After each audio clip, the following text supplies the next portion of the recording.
Hello అండి, నేను మీ Mounika. Welcome to my channel VR cooking and vlogs. ఈరోజు గోంగూర మటన్ని ఎలా తయారు చేసుకోవాలో తెలుసుకుందాం. ఈ ప్రాసెస్ అనేది చాలా సింపుల్గా ఈజీగా తెలుసుకుందాము. నేను చెప్పిన ప్రాసెస్లో మీరు ట్రై చేసినట్టయితే గోంగూర మటన్ అసలు వదిలి పెట్టారనమాట. అంత టేస్టీగా ఉంటుంది. కూర ఉడుకుతున్నప్పుడే ఆ స్మెల్కి మనకి నోరు ఊరిపోతూ ఉంటుందన్నమాట. అంత ఇష్టం నాకు ఈ కర్రీ అంటే. మీరు కూడా ప్రాసెస్ని తెలుసుకొని మీరు కూడా ట్రై చేయండి. దానికన్నా ముందు మన ఛానల్ని సబ్స్క్రైబ్ చేసి ఆల్ నోటిఫికేషన్ని ఆన్ చేసుకోండి.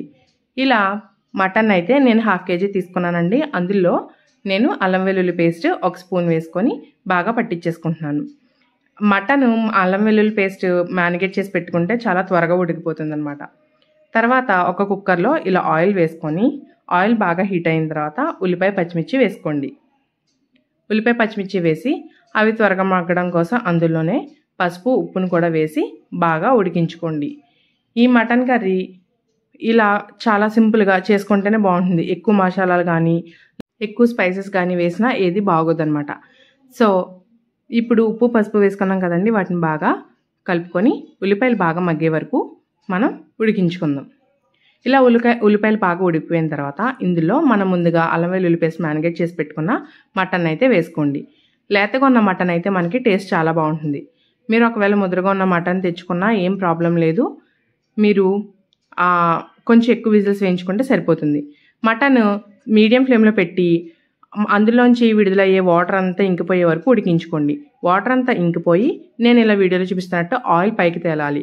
అలా తేలిన తర్వాత ఇందులో 2 టేబుల్ స్పూన్స్ కారాన్ని అయితే వేసుకొని బాగా కలుపుకోండి. ఈ కారం నూనెలో 2 నిమిషాలు మగ్గినట్టయితే మనకి టేస్ట్ చాలా బాగుంటుంది. ఇలా కారం కూడా మగ్గిన తర్వాత 1 గ్లాస్ వాటర్ వేసుకొని బాగా కలుపుకొని కుక్కర్ విజిల్ని అయితే పెట్టేసుకోండి. ఇలా మూత పెట్టి నేను చాలా లేత మటన్ని తెచ్చుకున్నాను, అందుకే నేను 5 విజిల్స్ అయితే వేయించుకుంటున్నాను. మీరు ఒకవేళ కొంచెం ముదురుగా ఉంటే 6 to 7 లేదంటే 8 కూడా వేయించుకోవచ్చు. అలా అవి విజిల్స్ వచ్చేలోపు ఇలా ఇంకో బాండీలో ఆయిల్ వేసుకొని నేను చూపిస్తున్నట్టుగా గోంగూరను అయితే ఫ్రై చేసుకోండి. గోంగూర ఇలా కొద్దిగా వేసుకొని కలుపుకున్నట్టయితే చాలా త్వరగా మగ్గిపోతుంది. కాబట్టి ఇలా కొంచెం మగ్గిన తర్వాత మిగిలిన గోంగూరను కూడా యాడ్ చేసుకుంటూ మొత్తం ఒకసారి మగ్గించుకోవచ్చు అనమాట. మనం మొత్తం గోంగూర ఒకసారి వేసినట్టయితే మనకి ఆకులు అనేవి బయటికి పడిపోతూ ఉంటాయి.